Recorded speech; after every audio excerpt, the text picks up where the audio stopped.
When you go and do assessments, what are some of the horrifying things that you see when you go into practices? We all want to hear. Yeah. Well, I have seen that worst case scenario where somebody was terminated from the practice, but their access wasn't shut down. But what was worse about it was that they had an intimate relationship with the current practice administrator. So the physicians had terminated the employee, but the practice administrator was still going home to this person. And so the practice administrator was feeding a lot of gossip and drama from the day-to-day part of the practice to that person sitting at home who still had access to the Athena table space. Welcome to Medical Money Matters, the podcast where you can find experts, answers, and resources so that you can achieve mastery over the financial and business aspects of your practice. Hello, everyone. Welcome. I am joined today by Jensina Hawkins, who is the president of Mocodile Medical, which is a nationwide consulting firm specializing in cloud-based EMRs and specifically Athena One. And Jensina comes to us with 18 years of experience in healthcare.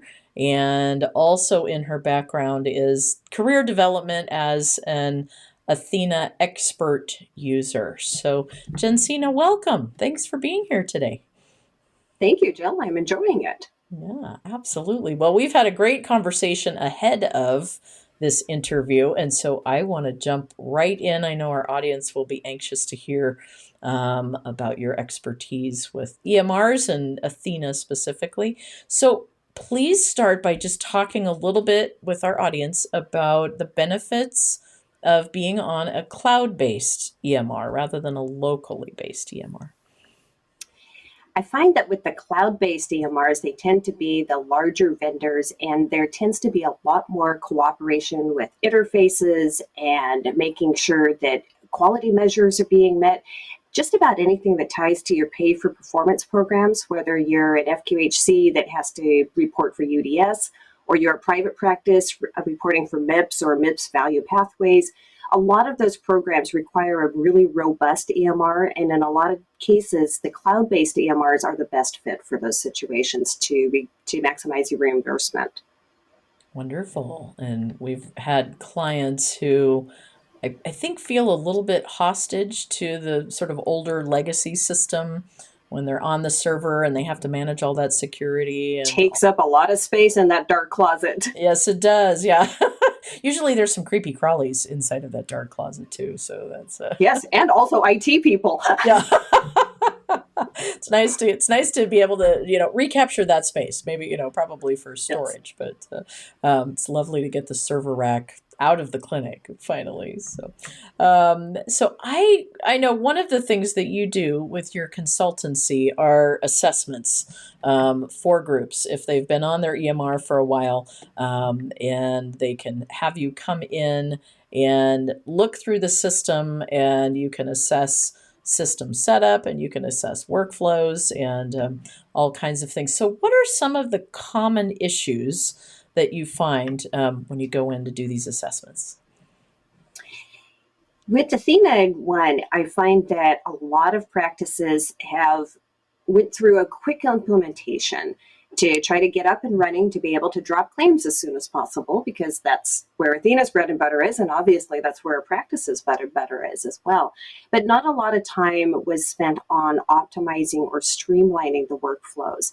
And so when the Athena trainers come in and teach a practice how to just get up and running, they're following the Athena curriculum, but not necessarily with the perspective of a real-life medical practice and what MAs will actually need in their day-to-day workflow to get the patients in and out the door, what the provider actually needs to be able to swiftly document and accurately document, and hopefully in a way that's financially viable as well. And so when I come into practices, many times they've been live on Athena for 6 months, a couple of years or so, and they've been kind of stuck in that status quo with the standard training that Athena provided, but haven't really had the opportunity to dig into how things can be tailored specifically for their needs and for their patient demographics. Absolutely. Yeah, I always like to say with any EMR, we're probably using 20 to 25% of what it will actually do. Kind of And like the human brain. yeah, exactly. If we're even using that much of it. So that's an excellent point for Athena One and for all products, is just that implementations tend to be a little wild and woolly, and to your point, focused on getting the clinic to that place where they can drop claims. It's like the lifeblood of the practice. Mhm. And so there's a push to get to that, and sometimes what gets lost in there is really fine tuning the workflows so that the clinic can be really efficient. I think sometimes people don't really know even what to ask for when you say fine tune a workflow. So, what would you say is a good example of that? You think about a workflow that you've gone in and really helped a clinic to tighten it up. One of the most common questions I get is about reporting. A practice will have a need to report on perhaps a particular patient panel, maybe if the practice participates in any clinical studies Mhm. where maybe there's some blinding going on for the payers, or they just need to be able to separate those patients out and still have the same medical record, but be able to at any point run a report to say, we need to send a mailing to these patients, or we need to see about this particular study payer. And there's one very frequently overlooked opportunity in Athena. It's called a custom field that you can build on the patient's quick view. And you can have it set up as detailed as you want. It could be a drop down, or it could be a yes, no, or a date field. You could say, I want some patients to be designated as Boston Scientific, others to be St. Jude, however you want to build that out. And it's entirely reportable. And then additionally, you could have the Athena CSC make that field become a hard stop. So as your staff is registering a patient, they cannot move forward unless they designate that patient as either participating in that study or in that panel or part of the general population, whatever tends to work best for your practice, so that you can gather that information. That's fantastic. Yeah, I think, again, we frequently don't stop to think about what's possible inside of the systems. Everybody, you get up through that implementation, everybody sort of gets to a certain level, and then we stop and we sort of assume that our current reality is all there is. So that's great advice to, press on and keep working on those workflows. And also just the ability to customize exists, and you can get a lot of things in, as I used to refer to it as structured data, so that you can report it back out of the Yes. system. So you and I talked a little bit earlier about the need for Excel skills in the practice. Can you expand on that a little bit? Because that interested me. For a lot of the financial reports, and keep in mind, Jill, I used to work for MedMan, a practice management company, much like yours. Uh-huh. And so I've spent a lot of years going on site to practices doing physical assessments as well, financial assessments. Mhm. And so I have a lot of background in pulling those financial reports and working on the E&M bell curves. I'm possibly aging myself there now that nobody does the E&M bell curves anymore. But working with that data, I was a previously dual certified professional coder and compliance officer. And so I'm usually looking at the numbers to determine, are these on par with what we see as according to MGMA or other benchmarks that have been established within the medical community? And how's our days in AR looking? Now, I'll be the first to say I am not an RCM expert. That's why we have you, Jill. But I can certainly help make things so that we can get those reports and so that we can tailor them and then make sure that we have actionable data. It doesn't do any good to put a spreadsheet in front of a physician if you can't tell them what it means and what we should do to improve that. So with Excel, we do pull a lot of reports into Excel. A lot of the fields in Report Builder aren't necessarily filterable in a manner that's actually useful or functional. And so one of the biggest things I use Excel for is honestly because the filtering is much more robust. Yes. I Yeah. can use it for the pivot tables to start subtotaling things, and then being able to put things into graphs. They say a picture is worth 1,000 words. And so if you have a graph that shows all the bars with the ups and downs, that's going to be a lot better than a dry presentation about, well, in 1999, we did this. And then in 1990, what comes after 1999? 2000. In Y2K, we did this Yeah. next thing, and we had the 6%, blah, blah, blah. So the pictures tend to be much more helpful, and you can only get those usually by using Excel for those reports. Yeah, yeah. I'm fascinated by this notion, and there's a whole school of thought behind it about the visual display of quantitative information. And there's a book by that title. Gentleman, I believe, I is a wondered if you professor just at pulled that out Yale. somewhere, Jill. I've been, this is sort of where I geek out, right? So it's Okay. uh, effectively what you just said is a picture's worth 1,000 words. And rather than trying to have any group, physicians or otherwise, but looking at tabular data, much better if we can render that in a graphic of some kind. And I love Excel for that very reason. I did note recently, and you may have seen this with some of your Athena clients, they have developed their dashboard, which is sort of a newer Yes. development for them. I should say dashboards, plural. I think there are The about insights dashboards. 120 of them. Yeah, which boggles the mind. So there may be a little bit of overchoice inside that system. And we've seen the other products as well doing work around dashboards. So I'm wondering what your thought is about the ones, specifically the ones in Athena. That's your area of focus. A lot of them are very helpful. I found that some of them tend to be a little bit complicated, and especially if you are a physician or somebody who doesn't necessarily have the practice management mindset, Mm-hmm. sometimes they can be a little bit misleading in the information that they present, and it requires a knowledge of the system to know. They say that the report is only as good as the data that goes into it.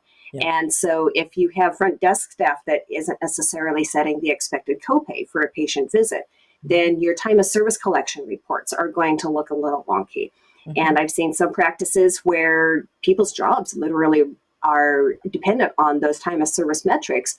But if there isn't the understanding from the practice administrator of how that data gets pulled into the report or what causes it to look in a certain manner, then sometimes people end up worrying for their jobs for reasons that aren't theirs to have to worry about. Right. Yeah. Well, it's the old garbage in, garbage out, right? So if we don't put good Yes. information in the system, we can't count on what it's reporting to us. We had a similar situation with a client of ours that has very expensive biologics that they administer to patients that are probably about $3,000 per dose, and that got factored into the math in one of their dashboards when it talked about reimbursement rates, average Ooh. reimbursement per RVU. And so that was one where we had to have the conversation with the physicians about there's artifact in here for you. And we can't really say that your average reimbursement RVU per RVU is this high because it's including those numbers that's inflating it artificially. So, yeah, it's my sense of them is that they've done a good job. I first of all, I believe there are too many. I think there are 120 literally, and Agreed. it's just overkill, over choice. If you're a physician, you're getting in there, starting to look at some of the metrics. So when we work with our clients, we try to keep it to 4 or 5 that we could focus on and trend and talk about on a routine basis, just to see how are we tracking with performance. But they do a good job with the little information bubbles in there to tell you the definitions. So, but understanding, like you said, the how the system works and what goes into those calculations, so you can tell if there is in fact artifact there. But just to get physicians good information. But I'm right there with you. I love a good pivot table, and so I think that's an important take home for our audience is that having someone in the group that develops good Excel skills with any product, Athena included, where you can download reports and then really utilize that if you have a mastery of how to move the data around. So. Another reason why I put everything into Excel is so that I can track my raw data. Anytime I build a report, I always include the claim ID or the document ID or the patient ID, because there is always going to be the moment when somebody says, that number just doesn't feel right. And you have to be able to go and look it up and do that deep dive. The insights dashboards are interactive to some extent, but it's not necessarily going to take you to that deep dive instance where you need to start tracking audit histories and things like that. And so with the Excel having the raw data as one of the tabs in the worksheet, it's very helpful to be able to say, okay, well, this particular claim showed up in this graph. I can go look at this claim ID and find out exactly what happened with it. Yeah, absolutely. That's a key point, just being able to go back to the source data. And I think it's also good to encourage our audience to look critically at the reports that come out of any EMR system. Just because the report came out of your system does not mean that it is, the truth, capital T, capital T. Frequently, there are things where if the query hasn't been built correctly, it may not be giving you the information you think you're looking at. So that's important. One of the And other, it is, and it's amazing the number of variables that can go into that can make yes. everybody's data look somewhat the same, but when you start breaking into it, just things like the nurse visits Mhm. can greatly skew your numbers. Yes, yeah, absolutely. And the what I call the data dictionary itself, and my sense is Athena's is pretty clean. One of their competitors, who shall remain unnamed, has a not standardized, not clean data dictionary, as I refer to it, meaning that if you run a query, it has a certain title on it, and that will generate a number for you. And if you run a different query, it may have that same title on it and be giving you an entirely different number. So I guess it's Mm. what it's missing is the little information bubble that we get in some of the products Yes. to give you the definition of what is behind that number. So there are a few that have a not clean set of standards for how they define the data in the report. So that's important with any product, is to make sure you're getting out of it what you expect. So, well, I wanted to ask you, as you go in, because you've gone in and evaluated so many clinics, what are the top 2 or 3 things that you recommend that clinics do inside of their EMR? Like if our listeners are ready to fire up the computer and go do what Jensina says, what would you tell them to do? One of the first places I always look when I do a table space assessment is in the user admin table. First of all, I'm checking to see if the number of active users actually matches the number of active staff or possible consultants, third party folks who have logins. Mm-hmm. I find very frequently that user access is not terminated after a staff member leaves the practice, or a provider or a manager. Mm-hmm. And so a lot of times that access is still left open. And because Athena is a cloud-based software, they can log in from anywhere unless you have built in the IP restrictions. So I look for the number of users and compare that. I always run that by the practice administrator. Hey, just by the way, I saw 60, 180 active users. Does that seem on par with your current staff load? And usually their response will give me a really great place to say, okay, well, I'm going to start looking into who has access and when was the last time they logged in, versus, okay, well, maybe we need to look at the permissions. Do all 60 of those people actually need to be super users? Mm-hmm. And then I provide some education on what a super user in Athena terminology can actually do, because they can log in into any admin section whatsoever. They can change your order sets and they can change your fee schedule or your credentialing status with a payer. There's a whole lot that a super user can do, and most of them don't even realize that they have that access. Mm-hmm. But that's one of the very second things that I work on with the practice is making sure that everybody has exactly the amount of access they need and no more. Excellent. Yeah.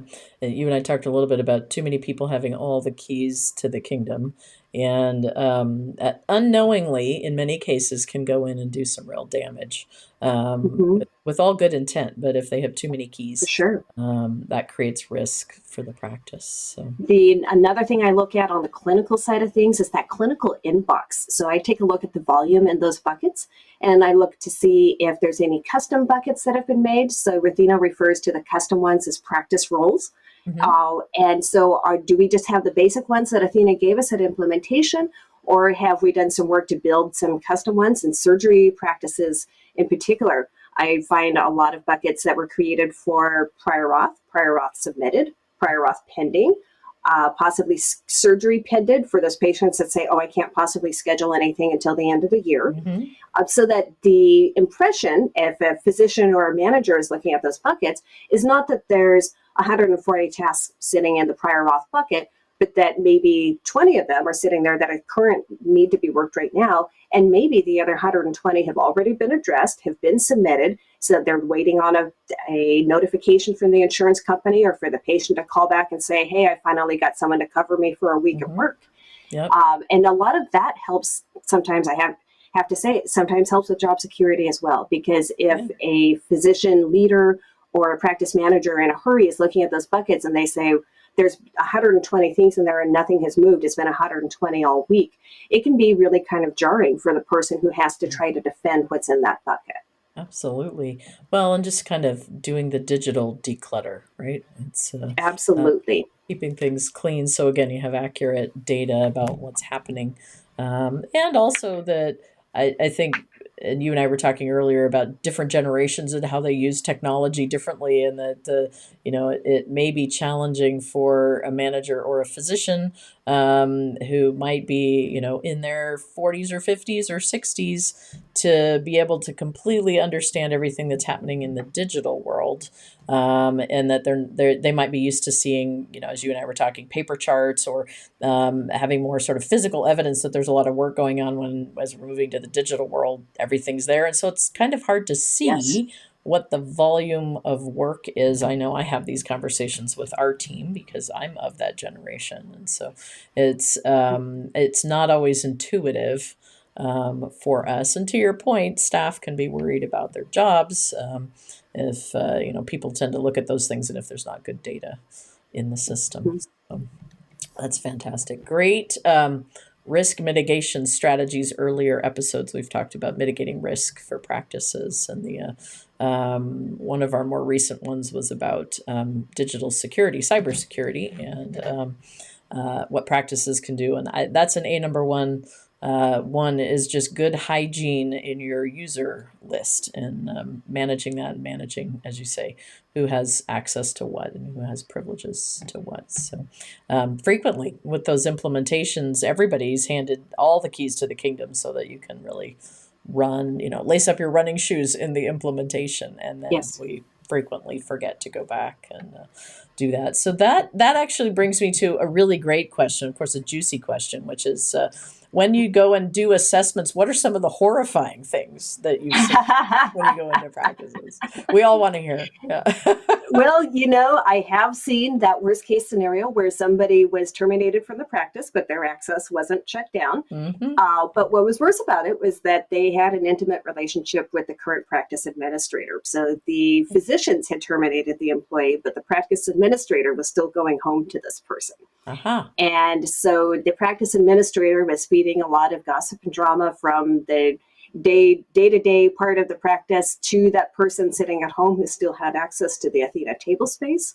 And so we saw a lot of user trails that were malicious and Mm. definitely impacted patient safety. We saw a lot of things closed that shouldn't have been closed because someone felt that they just needed to really have an axe to grind with the practice that had terminated them. Mm-hmm. And so a lot of that could have been avoided by, well, on the EMR side, by making sure that that access had been terminated. And then, of course, on the human resources side, you have the other issue with the practice administrator.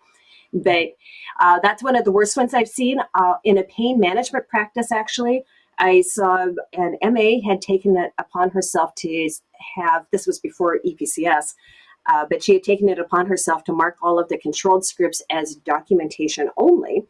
And thankfully, a vigilant PA noticed that he wasn't getting these orders for review in his bucket to the Ah. delegated orders, because it turns out that documentation only bypasses the delegation process in Athena, where you can assign folks to electronically sign orders on your behalf as a provider. And so it became an issue, and with the deep dive into it, we found literally thousands of controlled prescriptions that had been done by this documentation only process that had not been reviewed by providers. And of course, the hope is always that somebody actually has that wet paper, it's numbered paper, and that there's a wet signature on it, and maybe somebody uploaded back in with the wet signature into Athena. But we can improve that. And so there was a huge, huge case of people with their tails hanging out in the wind. Got it. And I assume this medical assistant was selling the controlled substances somehow to. augment some. She wasn't, but one of the physicians was. Oh, okay. All right. I asked for I've horrifying. seen Here it, we Jill. come. I've seen them. Yeah. You and I could probably do an entire podcast or three on, Yes. the war stories. But it's, it makes an excellent case for keeping things pretty well managed in there and understanding in the digital world that is your signature. So if you're gonna, it's if you leave the door open for somebody to forge your signature, it's doable in that digital Yes. world. So, yeah. All right. So, thinking about the power of the EMR, what are some opportunities that you see for clinics to just kind of take things to the next level with their EMR use? Anything that you could have interfaced is going to help your providers and improve your patient care. So, any lab results, imaging results, records from the emergency department. Athena is engaged with care quality and Commonweal for patient record sharing, and it's very nice to have those things. Now, admittedly, they do come in overwhelming volumes, and so there is a setting that you can have Athena auto close those documents so that they still are in the chart, and you can look for them if you need them, but you don't have to necessarily individually close each one out. The interfacing and the automation are the biggest things that you can do, and especially when you have an engine as large and as powerful as Athena. I tend to think of it like Microsoft Excel, where everybody knows how to do a spreadsheet, and some people know how to do a pivot table, and a few people know how to do a graph. But how many people really know how to do those crazy VBA macros that do all of these things? Like, we've seen the YouTube videos, and boy, is it shiny and amazing. But we don't really know how to do that because we don't have that training. Yeah. And so with Athena and with these larger EMRs, they have that same power. There's a whole lot that you can do to automate the heck out of things, but if you don't have the training on how to do it, you're stuck still manually building your spreadsheets, manually trying to click things, and maybe you're still searching for orders individually as when you're trying to send a patient out for labs, as opposed to having the order set that's already built for the patient with the sore throat that has your strep swab or the antibiotics or possibly a chest x-ray. Or even better, if you have the encounter plan built in so that when the MA rooms your patient and they click that sore throat reason for visit, then that order set's already there and the diagnosis and perhaps some of those saved findings where maybe most of the people you see that have a sore throat also have an associated cough. Chances are they don't have a sore wrist to go along with that. So those sore wrist findings could go in a carpal tunnel exam. But it's nice to have all of these things pull automatically into the encounter where you can remove them if they're not pertinent to that particular visit, but they are there and your visit note is already built for the most part by the time you're in the room seeing the patient. Yeah. And it gives you more face-to-face time with that patient. Of course, that increases your patient satisfaction. And then being able to have the confidence in your EMR that the documentation is accurate and comprehensive, because obviously we want you to get paid for the quality work that you're providing. And then that your patients are able to take that visit note and those lab results and they can rule the world. They can travel. They can do anything they want to do, knowing that their visit record is there. It's accessible to them through the patient portal, and that it's going to be in a structured format so that any other physician can easily find the pertinent data as well. Yes, absolutely. I like that notion of portability of the patient information as our society gets more nomadic is probably a good word, huh? Yeah. And I also appreciate your comments about streamlining workflows. I think it's the AMA has done some interesting work and some other groups as well on the cognitive load on physicians just simply utilizing an EMR day to day, moment by moment, in addition to all of the work they're doing to care for patients, is this additional cognitive load for the recording of information. And so I find it fascinating, and I frequently encourage physicians when they're thinking about how and where to automate workflows. I always give them two hints. It's like, is there anything that you find yourself doing repeatedly all day long? Like, as you said, order sets can simplify things like that, where you're ordering something that's very similar or exactly the same multiple times a day. Or where you find that you pause and you kind of just have a big sigh when there's some, something that comes up in your day and it's kind of a, here we go again, that's also a great place to look for, can that process be somehow automated? Or can there be some kind of a shortcut that sort of removes? And how much of it can be reallocated? One of the things I'm always focused on with the practice management background is how can we keep the providers operating at the top of their license? And Yes. so I don't want my physician or my PA having to label documents. I don't want them to have to try to look up a patient and tie the document to the patient. I want them to be able to have those lab results already in front of them that an MA or a nurse has reviewed and said, hey, these are problematic. Do you want me to contact the patient, or are you going to contact the patient?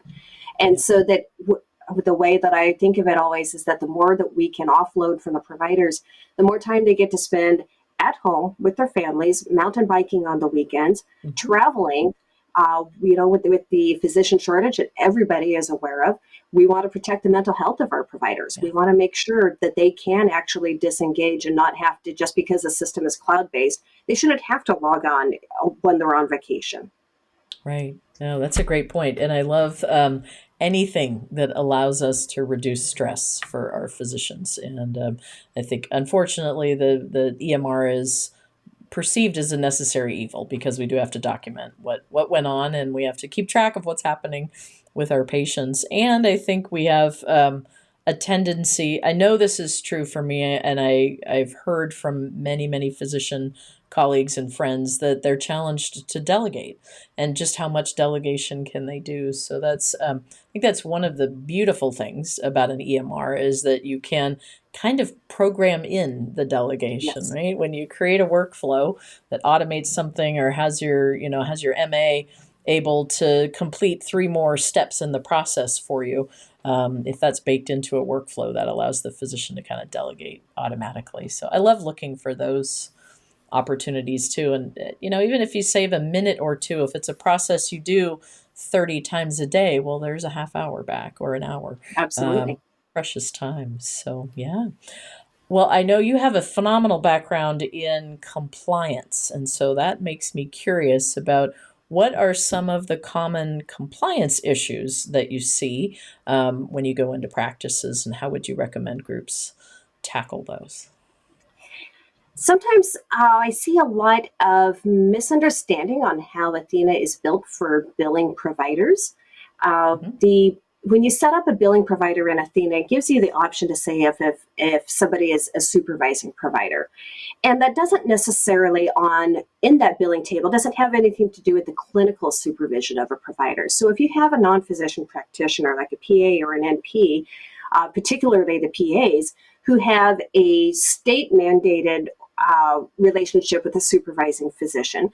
Most practices will just say that supervision is the supervising when they build out that PA in the billing table. What's not understood is that tends then to put the supervising physician as the rendering provider on the claims that go out. So Mm. that supervising physician's NPI is what actually goes on the HCFA, on the CMS 1500 that's received by the payers. And so, without a full understanding of how to build and demonstrate those supervisory relationships, I tend to find that at least a third of the practices I go into have been billing all of their PA services as the MD rendering when they're not meeting any of those incident to requirements or any sort of a locum scenario that would make that kind of billing plausible. And so we end up working on having to do some corrected claims. Sometimes there's some self-reporting involved. And it's honestly, it's not the practice's fault. I will blame it squarely on Athena because it's misleading the way that they have a practice built in a provider. But it's one of those things that if you don't understand that that's a pitfall, it can certainly escalate and become practice wide, and it can go on for years without anyone knowing. Yeah. And then that's effectively to make that simple for everyone who's listening, and for me too, that means that you're overbilling. I mean, frequently we're seeing health plans that reimburse at 80, 85, 90% for a nurse practitioner or a PA versus the physician. So if you have that error that was created, as you said, probably long ago, and that's been billed incorrectly over a number of years, that can be quite a lot of money that the practice might be liable for, because their setup wasn't done correctly. So that's a great tip for groups to check. So that's the last thing you want. The last thing you want, as you said, is to have to go self-report back to the federal government that you've overbilled Medicare or Medicaid Right. as a payer, and then you have to return money, which is also, Yep. Nobody wants to end up on an exclusion list. yes, no, we don't want that. That has you answering yes to lots of questions on your CAQH that you don't want to have to answer. Right. So, yeah, that's the one where you want all no's, right? That whole lovely form. Yeah. Very good. Well, thank you for sharing that. And before we sign off, I want to just ask, because you have such extensive experience with the practices you work with, for just some last pearls of wisdom that you might have to share with physicians and administrators. From an EMR standpoint, I'm always looking at things that can help track staff performance as well as making staff's lives easier, optimizing those workflows. But so sometimes building in a task assignment override that can direct a particular type of document to a specific bucket. Building in some custom reportable fields. One of the biggest tools you can use is the appointment cancellation reasons or the appointment slot freeze reasons. You could build in reasons for conference or meeting or sick day, or you get just as frivolous as provider didn't feel like coming in today if you have some providers who are problem children and have that particular thing recurring. And that gives you the ability to start tracking the impact of some of these decisions that may not seem huge on the day of, but as they start accumulating, you can get a bigger picture of it. One of the biggest things I always recommend building out is the custom transaction codes that's in your practice manager admin. And that's how you can track the adjustments. And so you can build out lists of them for provider write-off, courtesy, lack of ABN, no prior auth, no referral.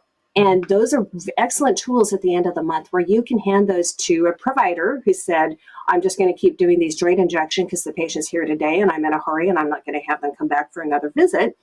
No, we didn't get an ABN. No, we didn't get the prior auth.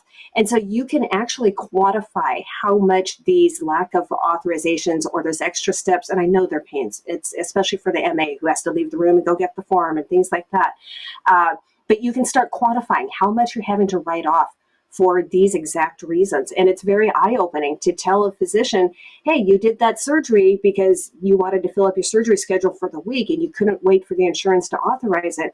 And now we're out $8,000 because of that one surgery. Sure, you filled your surgery schedule, but we've got an ASC and we've got a bunch of RNs that we still have to pay, and we're not going to be paid for that one. And we cannot bill the patient because there was no prior auth, there was no waiver.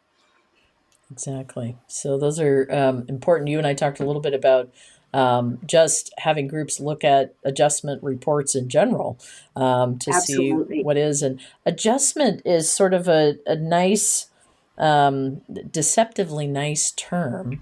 What we mean when we say adjustment is we've just written off a bunch of money that you probably should have collected. So that's another. On the patient side, we love adjustments. Exactly. I love it when my doctor adjusts my bill.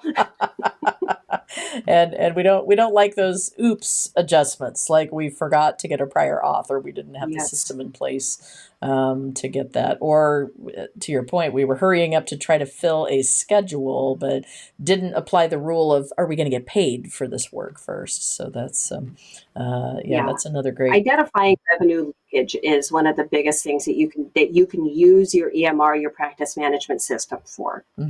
Yeah. That is wonderful. Well, Jensina, I can't thank you enough. This has been a phenomenal conversation, and I know that our audience will enjoy and appreciate it. It's been a pleasure. Thank you. You can find more information online at medicalmoneymatterspodcast.com, and you can sign up to be notified when the contracting visualizer tool is ready for purchase. We've included those links in the show notes. As I like to close out these podcasts, Congratulations on taking the next step in your professional development and for making the commitment to learn about the financial and business aspects of your practice. I look forward to being on this journey with you and send you my heartfelt gratitude for all that you do for your patients, all day, every day.